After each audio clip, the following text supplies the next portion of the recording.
tratemos la sesión de hoy, que consiste en cómo las transacciones son afectadas por la concurrencia.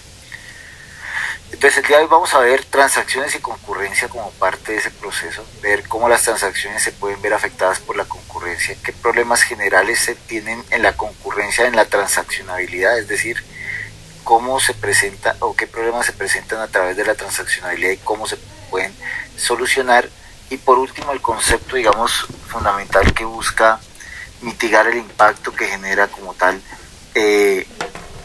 la concurrencia de transacciones dentro de un sistema distribuido, que es la serializabilidad. Entonces vamos a ver estos tres conceptos como tal el día de hoy. Empecemos hablando un poco de transacciones y concurrencia. Como hemos dicho anteriormente en otras oportunidades, la transacción básicamente consiste en un mecanismo que permite garantizar la consistencia de los datos que se van a almacenar en un repositorio de datos como tal. Entonces, para poder garantizar como tal esa consistencia de los datos, se requiere crear un mecanismo para que esas transacciones puedan generar todas las operaciones que tiene de forma segura como tal. Es decir, en este caso estamos hablando de que para poder generar transacciones tenemos que, por ejemplo, permitir que haya compartición de datos entre los distintos nodos de un sistema. Esto lo hemos hablado varias veces en sesiones anteriores, y es necesario como tal, como parte de un sistema distribuido que implementa un teorema CAP, poder generar esquemas de compartición de datos como tal. También es importante asegurar que se pueda hacer serializabilidad sobre las transacciones. ¿Qué es eso de serializabilidad? Lo vamos a ver al final de la sesión. Es decir, en conclusión, permitir hacer planificación de las tareas atómicas que puedan tener diversas transacciones para evitar que haya conflicto entre ellas. También que una transacción contenga una o varias operaciones atómicas en su comportamiento. ¿Qué quiere decir eso? Como tal, el resultado de una transacción es la ejecución de una serie de operaciones que en su sumatoria generan un resultado que se espera por parte de la transacción. Entonces vamos a ver que hay transacciones que requieren para su funcionamiento dividirse en ciertas instrucciones o tareas que son las que se ejecutan a nivel más atómico, más pequeño, más individual. Entonces eso es importante en las transacciones porque regulan cómo se comportan las mismas. En conclusión, una transacción es la ejecución consistente y confiable de un conjunto de operaciones agrupadas como una unidad que acceden a una base de datos compartida desde el punto de vista de un sistema distribuido.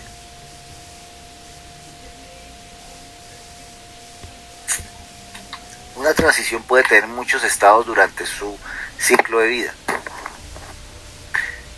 En primer lugar, cuando inicia una transacción, esa transacción empieza a quedar activa, es decir, en ese momento es cuando ya, digamos, está reconocida como una transacción en sí misma y puede empezar a ejecutar las instrucciones que tiene para tal fin. Es decir, instrucciones por lo general que son de lectura o de escritura como tal.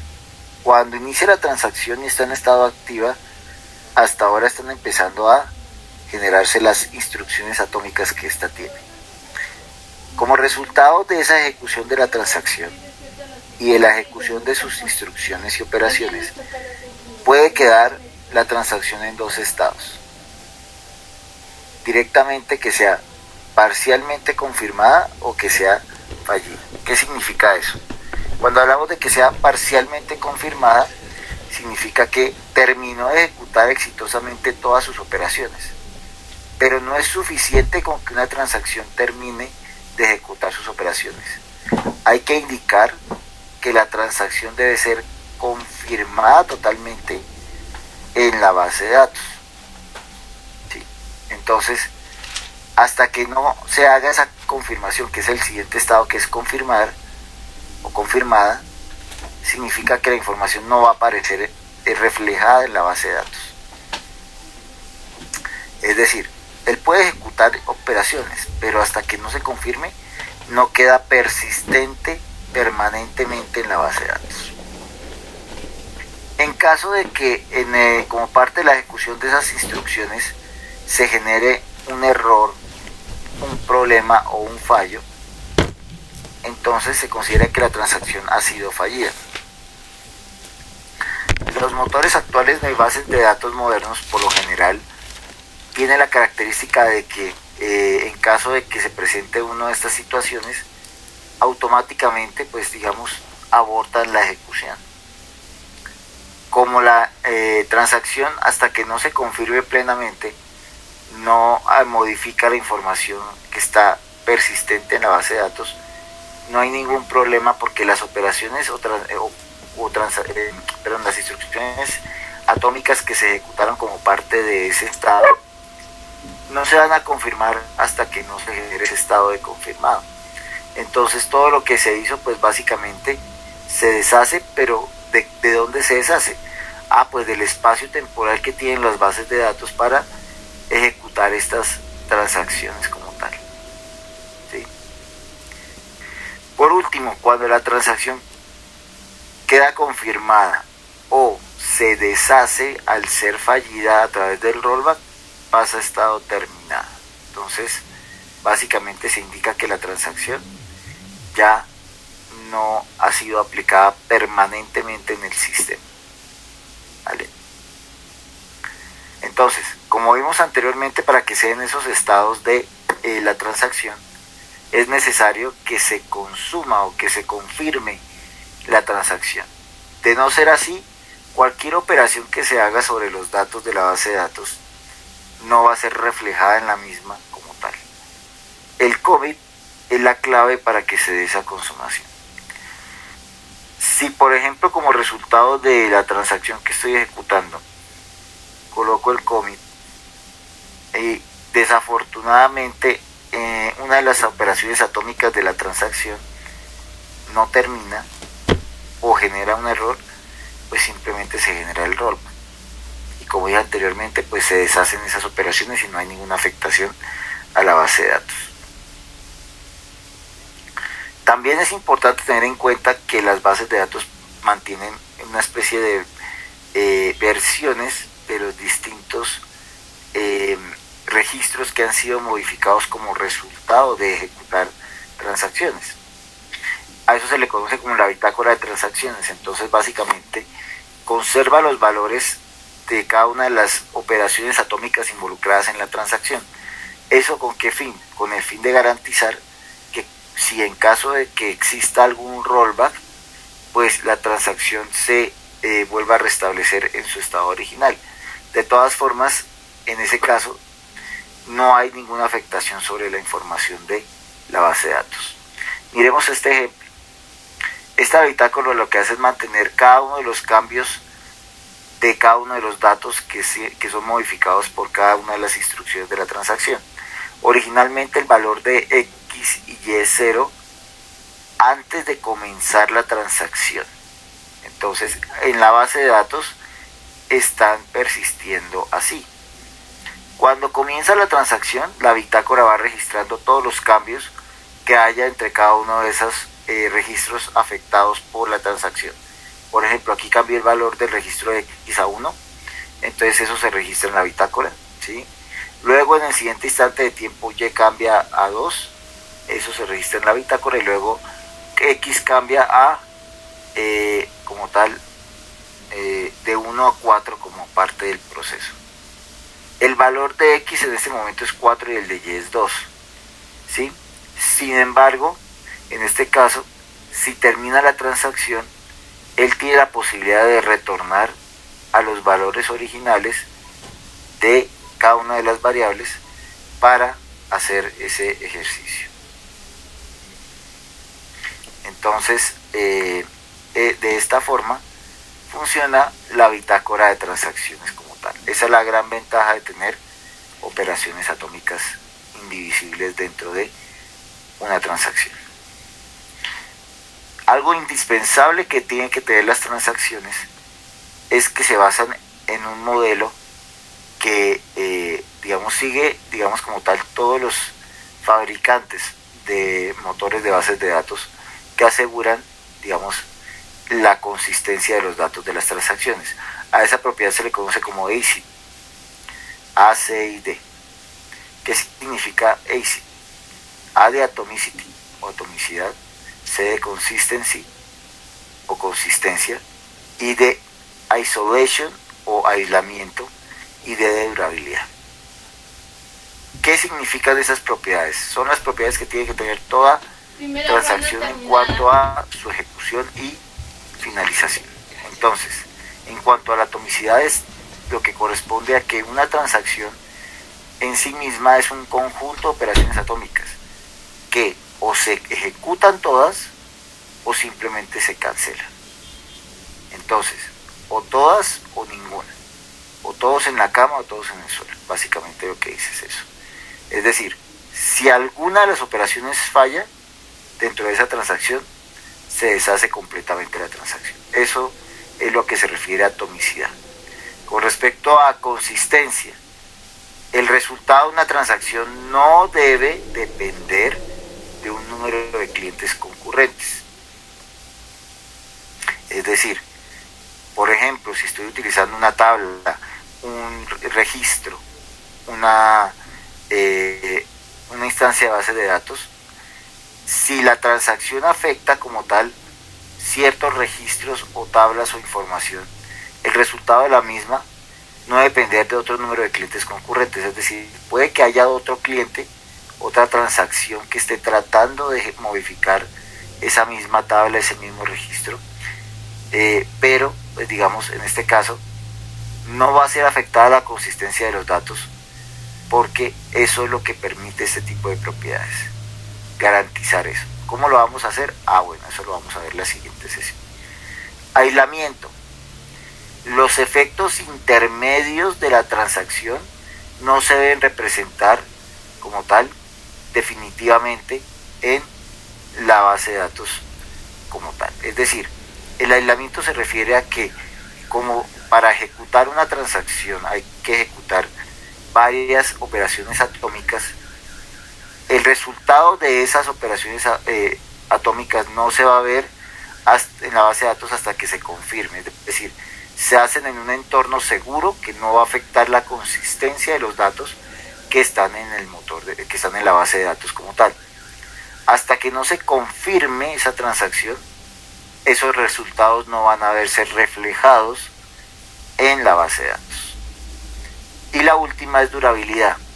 Entonces, la durabilidad consiste en la propiedad que busca que la información generada a partir de una transacción confirmada se guarde de forma permanente en el disco duro de forma exitosa. Es decir, no va a quedar en una memoria volátil, no va a quedar, digamos, temporal, es una información que ya queda permanente. No se puede deshacer a menos que se ejecute otra transacción que tenga las instrucciones para cambiar ese recurso como tal. Entonces, es importante tener en cuenta esas propiedades porque todas las transacciones deben cumplirlas. Esto lo que refleja es básicamente lo que ocurre con respecto a los valores o a los datos que maneja como tal una transacción dentro de el sistema como tal. Aquí comenzamos a ejecutar la transacción, ¿sí? En este momento T, y pasará un tiempo hasta que terminen de ejecutarse todas las instrucciones específicas de la información que afecta a T. Es decir, mientras que T comienza, o más bien antes de que T comience y de que T termine, la información estará en un estado consistente. ¿Por qué? Porque hasta este momento lo que está antes de este comienzo significa que es información que está persistente en la base de datos y con la cual estamos trabajando. Sin embargo, en el intermedio de esta ejecución de la transacción podemos encontrar data inconsistente o con estados inconsistentes en su ejecución, ¿sí? ¿Por qué? Porque son operaciones que se hacen como resultado de ejecutar una transacción. y que no necesariamente hasta que se confirme, que es lo que ocurre cuando después de que confirma se termina la transacción, entonces ya esos datos no son inconsistentes, sino ya pasan a ser permanentes en la base de datos. ¿Qué motivaciones hay para el uso de transacciones en sistemas distribuidos? Pues la idea con las transacciones en sistemas distribuidos es poder generar la posibilidad de la concurrencia, es decir, poder generar toda la infraestructura necesaria para poder garantizar que a pesar de que hay concurrencia de transacciones, se puede garantizar la consistencia de los datos. Poder generar procesamiento en paralelo, es decir, poder ejecutar procesos que, aunque requieran generar transacciones que requieran modificar los datos en la base de datos, pues simplemente no van a afectar la consistencia de los mismos. Y eso es, digamos, la razón de ser de un sistema distribuido, poder generar o brindar el soporte tecnológico necesario para que todos los usuarios que la requieran la puedan utilizar. Sin embargo, hay que tener en cuenta algunos aspectos que se tienen que tener en presentes cuando se hace procesamiento de transacciones en sistemas distribuidos. Primero, cómo es que están constituidas las transacciones. Entonces vamos a ver ahora que puede haber transacciones planas o anidadas dentro de un sistema de bases de datos distribuido. Que la consistencia de las bases de datos interna satisfaga siempre las restricciones de integridad de una transacción cuando hace un commit. ¿Qué quiere decir eso? Que básicamente se tiene que garantizar que cada vez que se va a hacer commit se esté completamente seguro de que la información, aparte de que es consistente, sea íntegra, es decir, que efectivamente la información no ha sido alterada o manipulada previamente a su confirmación.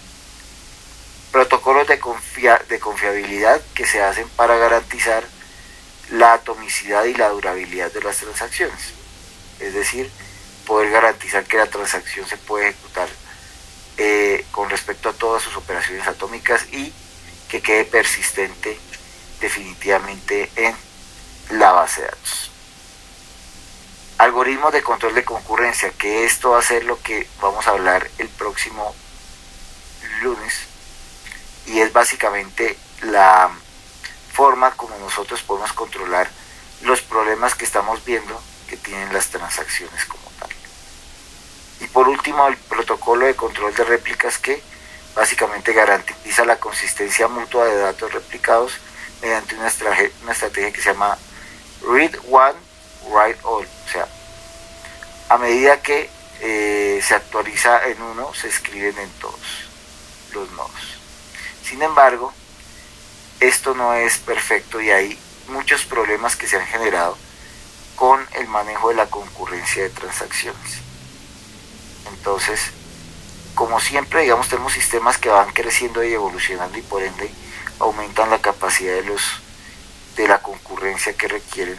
Se necesita generar un esquema que permita garantizar que todos los usuarios que ejecutan transacciones las pueden ejecutar y que esas transacciones no van a afectar la consistencia de los datos. Es por eso que hay que tener en cuenta que hay varias formas de que comúnmente en estos sistemas concurrentes ocurren con las transacciones cuando estas transacciones, digamos como tal, no se actualizan adecuadamente y eso genera pérdidas de consistencia de datos.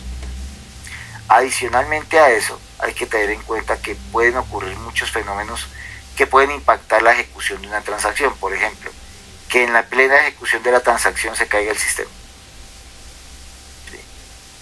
Que haya errores causados por la definición de las operaciones atómicas. Por ejemplo, si manejo tipos de datos que no son correctos, genera un desbordamiento como tal. División por cero, o sea, es decir, estos errores son causados por la forma como se generan las transacciones, como se define la transacción como tal. No es un error necesariamente del sistema, es un error de quien lo programa. Errores lógicos que violan alguna regla de integridad. ¿Sí? Entonces, por ejemplo, en la ejecución de la transacción se aborta porque, digamos, se omitió algún tipo de información, o más bien se omitió algún tipo de codificación que debería incluirse y que la base de datos ya tiene dentro de sus reglas y por ende puede abortar la transacción. Problemas de concurrencia de transacciones, fallos de lectura de escritura en el disco y problemas físicos como tal. Todo esto puede llegar a ser impacto o afectar una transacción como tal. Entonces, pues las bases de datos hasta cierto punto pues pueden proteger ciertos aspectos de una transacción.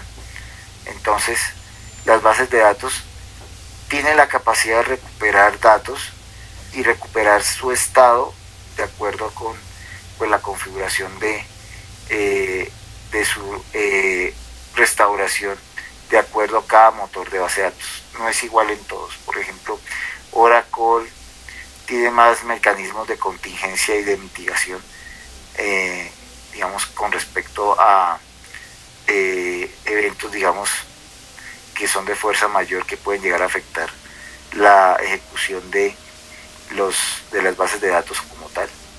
Entonces, eso es parte de lo que ocurre aquí también. También se habla de que, por ejemplo, ocurre el problema de lecturas sucias, es decir, cuando estoy ejecutando en una transacción una lectura y el dato fue previamente modificado por otra transacción. Entonces estoy leyendo un dato inconsistente y lo peor es que ese dato pues simplemente está desactualizado como tal. El otro problema que tenemos es el problema de cascada de aborto, en la cual pues básicamente lo que va a pasar es que digamos si hay una transacción en ejecución, las demás y hay otras transacciones esperando que esa libere como tal el recurso. Si se presenta un rollback, en ese caso, es posible que genere, digamos, como tal, un problema en el cual, pues, digamos, las demás transacciones tienen que traten de hacer un cambio sobre ese registro, pues pueden verse afectadas con la necesidad de hacer un rollback también. Entonces, todas estas operaciones de recuperación o problemas de recuperación de transacciones son los que ocurren básicamente en un motor de base de datos moderno. Adicionalmente a esto, con el hecho de la concurrencia, se definió que los motores de bases de datos modernos tuviesen un administrador de transacciones. ¿Qué hace ese señor? Básicamente maneja, digamos como tal, la ejecución de cada una de las transacciones y define el orden en el cual cada una de las transacciones tiene acceso a cada uno de los elementos o recursos que requiere. Es decir, define el orden de ejecución de cada una de esas transacciones de acuerdo con sus criterios como tal. Esos criterios los define como tal el creador del motor de base de datos. Una vez define quiénes son o cuál transacción se ejecuta, simplemente la despacha para que sea ejecutada como tal.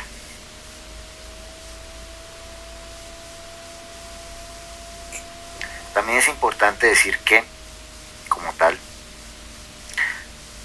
cuando analizamos la arquitectura de un esquema, digamos, transaccional en base de datos como el que vemos en la izquierda, pues tenemos un gran cuello de botella porque, por ejemplo, si el administrador de transacciones muere, digamos, o deja de funcionar, ya, digamos, ninguna aplicación podría ejecutar ningún tipo de transacción y por ende se genera un problema de cuello de botella en ese caso. Lo que ocurre en los sistemas distribuidos es que por lo general la labor o el rol de administrador de transacciones puede ser tomado por uno o varios nodos del sistema y de esa forma pueden, digamos, garantizar la ejecución de las transacciones como tal. De igual manera, pues aquí tenemos un administrador de recuperaciones, ¿sí? Entonces, esto lo que garantiza es que se puede, digamos, manejar las transacciones concurrentes y se van a distribuir adecuadamente porque no es solo un administrador de transacciones sino varios los que están trabajando en forma coordinada para realizar la transacción. Bien, Ahora, con esto en mente, vamos a ver los tipos de transacciones en un sistema distribuido. Hay dos tipos de transacciones: las anidadas, que son, digamos, como las más convencionales, en las cuales una transacción puede tener una o varias transacciones que a su vez tienen una o varias operaciones anidadas, ¿sí? Entonces, en este caso, lo que se hace es que, pues, o lo que se tiene en cuenta es que el orden de ejecución de ese tipo de instrucciones depende, digamos, como tal, de la jerarquía de las transacciones que se hacen dentro de ese sistema. El ejemplo que aparece en pantalla es una transacción de un depósito, o más bien de una consignación entre una cuenta origen y una cuenta destino, ¿sí? Entonces, en el primer nivel del árbol yo veo la transacción como tal.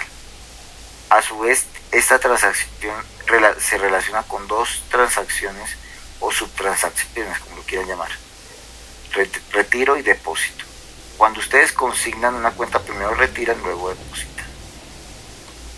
Y acá, en estas extensiones, lo que vemos es cada una de las operaciones atómicas que se ejecutan en este caso. Entonces, hasta que no se ejecuten todas estas operaciones, no se confirma esta transacción, y hasta que no se confirme esta transacción no van a poder ejecutarse cada una de estas operaciones atómicas, y hasta que no se ejecute cada una de estas operaciones atómicas no se puede confirmar la transacción.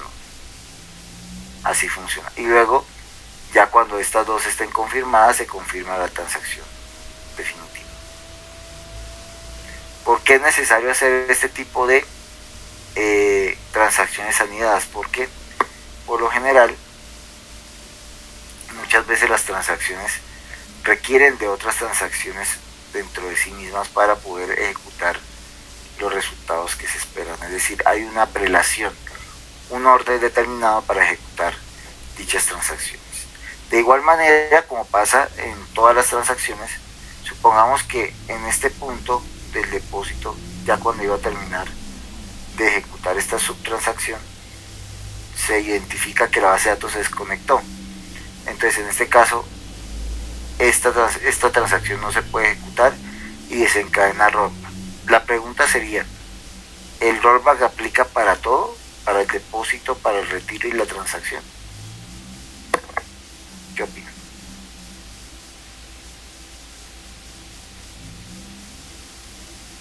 ¿Qué opinan?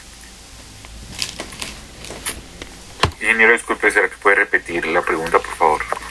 Te decía, estamos haciendo esta transacción. Voy a ampliarla para que se vea un poquito mejor. Supongamos que ya hicimos la transacción 2, ¿sí? Y estamos terminando la transacción del depósito. Pero justo esta operación atómica falló. La pregunta: ¿cómo se ejecuta el rollback? ¿A qué nivel? ¿Al nivel de T1, o sea, del depósito, al nivel de T2 y T1, o a nivel general?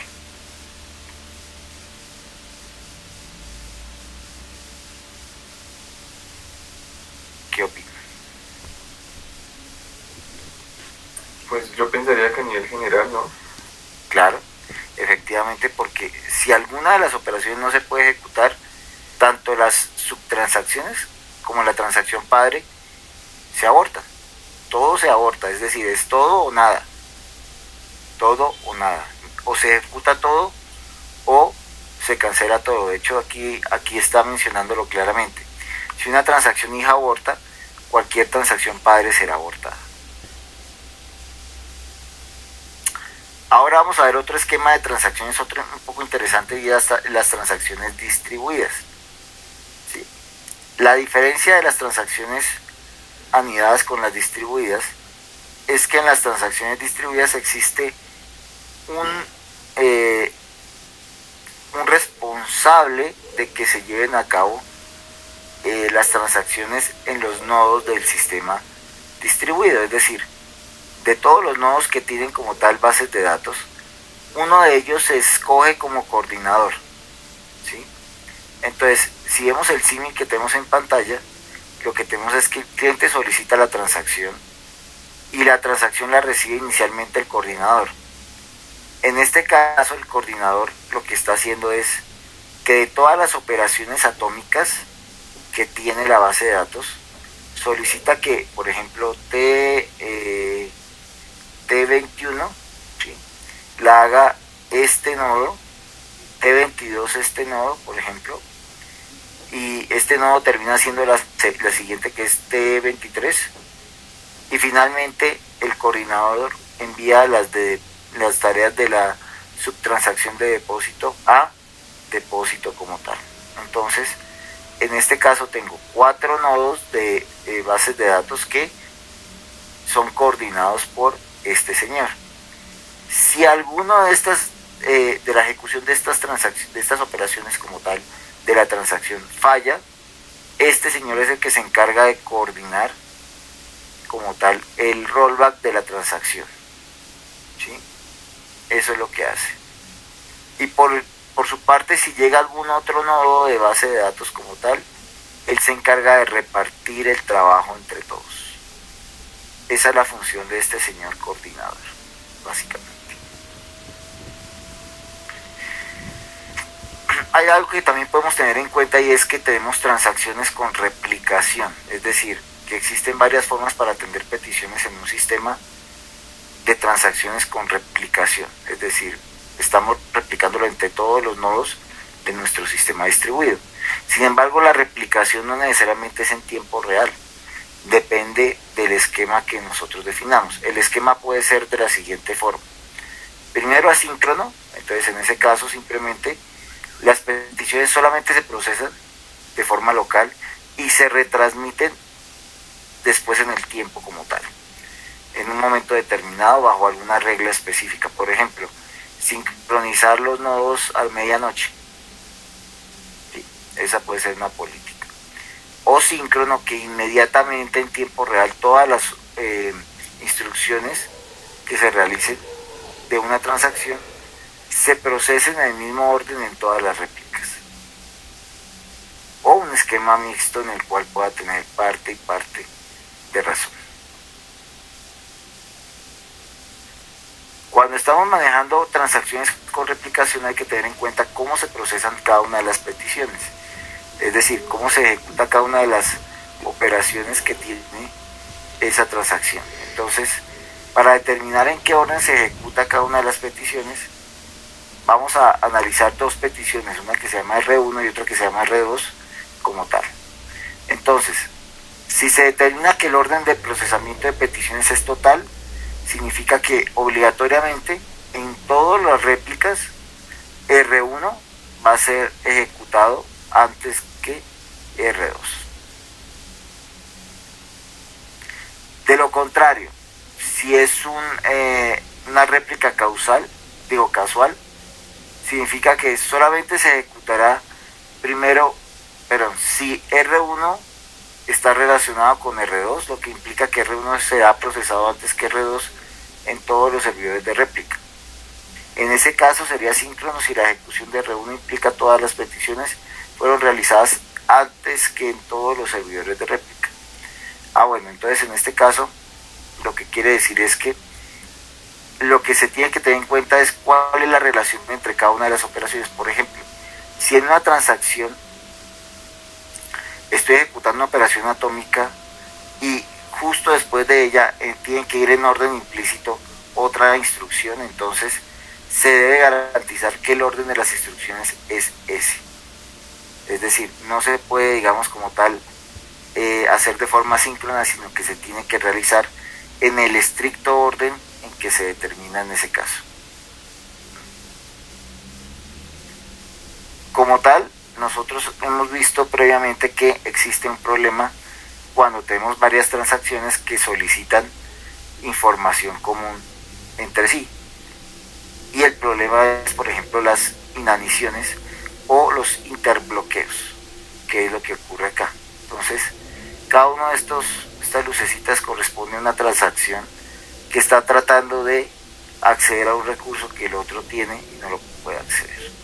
Básicamente eso es un interlock como tal, y de alguna forma para resolver esto alguien tiene que tomar la decisión de colocar un candado para garantizar que no se va a ejecutar ese tipo de instrucción como tal, a menos que termine de ejecutarlo la transacción que lo tiene disponible. Hay varias estrategias para poder reducir el problema de los interbloqueos en los sistemas distribuidos. La menos eficiente es ignorar el problema. Hay otra que propone que se detecten los interbloqueos y se intente recuperar de ellos, es decir, cuando existe un problema de interbloqueo, pues intentar resolverlo. ¿Cómo lo puedo intentar resolver? Pues, por ejemplo, dándole prioridad a ciertas transacciones. Por ejemplo, dando, digamos, como tal, o permitiendo, digamos, que termine una transacción y que continúe la siguiente, entre otros aspectos. También se deben prevenir los interbloqueos, es decir, generar una estrategia que permita que el interbloqueo, digamos, se omita o se trate de mitigar lo más posible para poder evitar que ocurran como tal. Ahora, con esto en mente, vamos a hablar acerca de problemas generales de concurrencia que afectan las transacciones y que por ende, pues hay que analizar, identificar si se pueden presentar en un sistema distribuido. Entonces, como tal, en los sistemas de bases de datos modernos, pues ellos tienen algunos esquemas como los que vamos a ver hoy, que mitigan en cierta forma los problemas que existen en transacciones concurrentes en un sistema con múltiples nodos distribuidos como tal. Entonces, su objetivo es garantizar que se pueda lograr esa concurrencia, aunque físicamente, o bueno, realmente no existe tal concurrencia, porque lo que garantizan es que a través de la serializabilidad, que el concepto que vamos a ver más adelante, se trate, digamos, de que sea una planificación temporal de la ejecución de cada una de las operaciones atómicas. Pero básicamente lo que implica, digamos, para las bases de datos es que es un problema, digamos, que es bastante frecuente y puede implicar, digamos, como tal, bastantes recursos para poder controlar esa concurrencia. Entonces, imaginémonos el siguiente caso. Supongamos que estamos haciendo un sistema distribuido o tenemos un sistema distribuido que lo que permite es hacer y anular reservas de plazas de puestos en diferentes compañías aéreas. Entonces, imagínense que se almacena un registro en la base de datos por cada vuelo, que incluye, entre otras cosas, el número de asientos reservados como tal en dicho vuelo. Supongamos que tengo dos transacciones concurrentes, T1 y T2. T1 transfiere digamos, n plazas, o sea, 5, 6, 10, 15 plazas de un vuelo X a un vuelo Y. Pero sin embargo T2 reserva m plazas en el vuelo X. Puede ser que este m sea mayor que n. Entonces, si ese es el caso, ¿cómo se garantiza cuál se debe ejecutar primero? Pues vamos a verlo a través de este siguiente ejemplo. Imaginémonos que tengo estas dos transacciones. Tengo dos registros. Uno que es n y otro que es m. N denota las reservas realizadas de un vuelo en la transacción 1. M denota las reservas de plazas del vuelo X por T2. Entonces, vamos a suponer el siguiente escenario. En el mismo instante de tiempo, ambas transacciones leen el valor del registro X. Y justamente en el instante siguiente, transacción 1 modifica el valor de X y le resta N. Por su parte, X le suma N. ¿Qué pasa cuando ambas van a escribir el número como tal, o el elemento de X?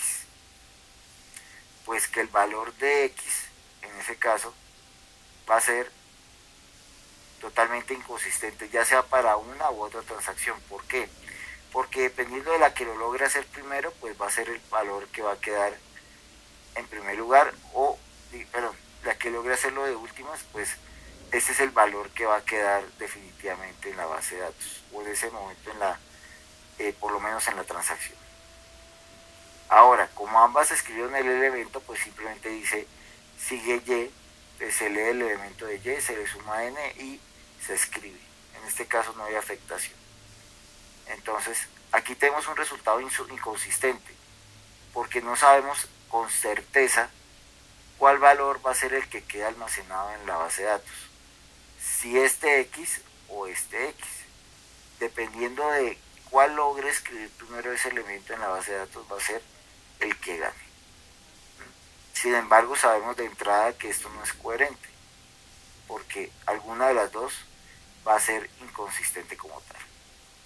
Entonces, por eso es que, digamos, se han identificado algunos problemas que existen en la concurrencia y algunas estrategias para poder resolver dichos problemas. Entonces, vamos a ver que existen tres problemas comunes que existen en la concurrencia de transacciones. El problema de la actualización perdida, el problema de la dependencia no confirmada y el problema del análisis inconsistente. Vamos a ver cómo funciona cada uno de ellos y cómo podríamos mitigarlo como tal. Imagínense en este caso, volviendo al caso de la aerolínea, pero vamos a distribuir las operaciones atómicas en el tiempo. Empieza la transacción 1, ¿sí? Lee el valor de X, ¿sí? Le resta N y lo guarda en X. Sin embargo, este señor no ha confirmado todavía, ¿sí? Luego, en el instante 3, llega T2, lee X, que ahora en este momento vale X menos N, ¿sí? Y le suma M, es decir, que en este momento del tiempo el valor de X realmente es este X menos N más M. Luego en el instante 4 5 de tiempo, T1 escribe X, pero ¿qué dato está escribiendo? Está escribiendo X menos N más M. Eso es lo que realmente está escribiendo. Y luego T2 vuelve y escribe X, pensando que está escribiendo X más M, pero está escribiendo X menos M más M. Por su parte, T1 lee Y, ¿sí? Aquí lo modifica y aquí lo escribe. Para T2 Y no es relevante. Entonces, la pregunta del millón, ¿cuál es? ¿Qué pasó con el valor que tenía X menos N en la T1? Se perdió, ¿sí? ¿Por qué? Porque previo a la escritura o a la confirmación de ese valor, el señor T2 se le adelantó y le cambió el valor a X. Entonces, la modificación que se hizo de este registro X se pierde. Por eso se conoce como el problema de la actualización perdida. Porque en este caso particular, el valor que queda confirmado, por decirlo así, o escrito, no es necesariamente el valor que estaba esperando esa transacción. A eso se le conoce como el problema de la actualización perdida. ¿Cómo se puede resolver? Bueno, lo que dice la teoría es que se generen bloqueos sobre el registro. ¿Cómo lo podríamos hacer? Listo. Entonces, en primer lugar, traemos el valor del registro, o sea, de la X que era en el otro lado. Sin embargo, aquí se genera un bloqueo compartido sobre R, ¿sí? Y luego en el instante 2, cuando la transacción B también necesita a X, solicita un bloqueo compartido sobre el mismo. En este caso se le da el bloqueo compartido porque en ese caso ninguno de los dos puede modificar ese registro. Lo que pasa es que después del tiempo en la T3 se ejecuta actualizar R. Para actualizar R es obligatorio generar un bloqueo exclusivo sobre ese registro para poderlo modificar. Entonces, una vez tiene ese bloqueo, puede llegar a ejecutar tantas operaciones quiere. El problema es esa demora, la demora que tiene la transacción que está esperando el recurso para poderlo modificar. Ahora, supongamos que ya aquí actualizó R. Listo. Entonces, aquí lo que pasa es que cuando se actualiza este R, entre este T2 y este T4, específicamente antes de ese tiempo, pues va a solicitar un bloqueo exclusivo de R para poder empezar a modificar como tal R, que es diferente de este, sí, pero aquí hay un problema como tal. Este señor no ha liberado el bloqueo, entonces él tiene que esperar como tal. Bueno, eso es importante. Cuando él quiere actualizar R, él adquiere el bloqueo exclusivo sobre R, pero este señor todavía tiene el bloqueo compartido sobre R. Entonces tienen que esperar que este señor libere el bloqueo, de lo contrario no puede hacerlo esperar. No puede continuar, perdón. De igual manera que que si no resuelve el conflicto que tienen, pues no pueden continuar como tal. Bien, tenemos otro tipo de problema, que es el problema de la dependencia no confirmada. Este problema se presenta en una transacción cuando va a estar tratando de leer o modificar un registro que está actualizado por otra transacción y esa todavía no la ha confirmado. Entonces vamos a ver ese ejemplo como tal. Supongamos que tengo las mismas transacciones y un registro R que inicialmente vale 1. En el instante de tiempo 1, la transacción B cambia ese R a 2. ¿Sí? Pero previamente a ese momento de tiempo, la transacción A no ha hecho ninguna petición o no ha invocado o leído información de ese registro R. ¿Sí? Entonces, ¿qué pasa en este caso? En tiempo 2, la transacción 2 necesita actualizar R. ¿Sí? Pero posiblemente ella estaba esperando el R que es igual a 1. Entonces, como R ya vale 2, pues él le dice, no, pero es que ahora R vale 2. Y si usted le va a sumar 2, pues serían 2 más 2, 4. Entonces, en este caso, esta transacción está modificando un dato, ¿sí? Pensando que estaba utilizando un dato original, pero está usando un dato que ha sido modificado posteriormente y que no conoce como tal. Entonces, esta es la dependencia no confirmada, es decir, él no ha confirmado que efectivamente el valor de la transacción ha cambiado o no para poder determinar si tiene que llevar a cabo alguna acción específica. ¿Cómo se puede resolver este problema? Pues básicamente cuando yo tengo una transacción de actualización que aquí genera un bloqueo exclusivo, ¿sí? Entonces, antes de cualquier cosa, pues simplemente yo tengo que leer el registro para empezar a trabajar sobre él. Entonces, aquí este señor solicitó el bloqueo exclusivo, pero él puede ir solicitando el recurso que ya fue actualizado en el tiempo 1 por B, lo trae y espera que se libere el bloqueo de B para poder empezar a hacer la operación que necesita y poder confirmarla completamente. Por último, vamos a ver el problema del análisis inconsistente, que este consiste que cuando una transacción lee un dato antes que otra transacción lo actualice y lee otro dato después de que la misma lo ha actualizado. Entonces, en ese caso, como tal, los datos que estamos manejando son desactualizados dentro de la transacción. Miremos este ejemplo. Tengo dos transacciones y 3 cuentas de ahorros. Entonces, la primera cuenta tiene 40 de saldo. La segunda cuenta tiene 50 de saldo. Entonces, vamos a ver si realmente, digamos, se ejecutan correctamente todas las transacciones en este caso. Entonces, en el instante 1, la transacción A obtiene el valor de cuenta 1 y se lo asigna a suma como tal. En el instante 2, el valor de cuenta pues subió a 50, lo adiciona a suma y ahora tiene 90.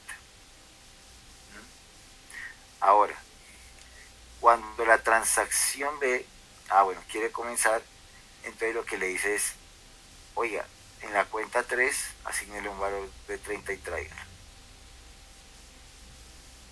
Entonces, en este caso, cuenta 3 tiene 30. Sin embargo, suma ya cambió a 90.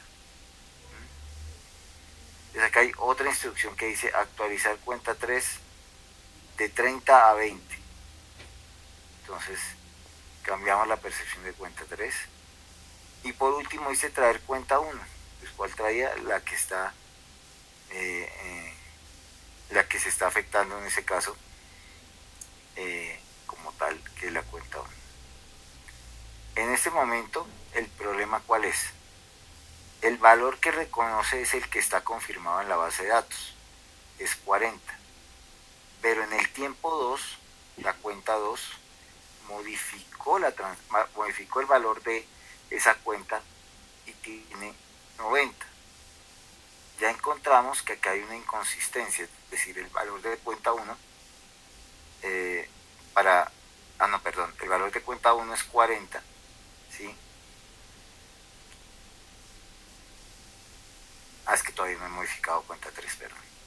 Listo, entonces aquí trae cuenta 1 que es 40, actualiza cuenta 1 con 10 más y le dice commit, ¿sí?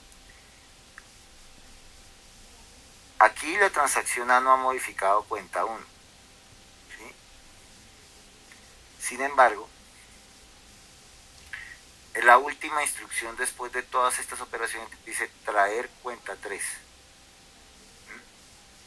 ¿Pero qué valor va a traer? Pues va a traer el valor de 20, que es el valor que no esperaba en ese momento. ¿Por qué? Porque originalmente la cuenta tenía 30.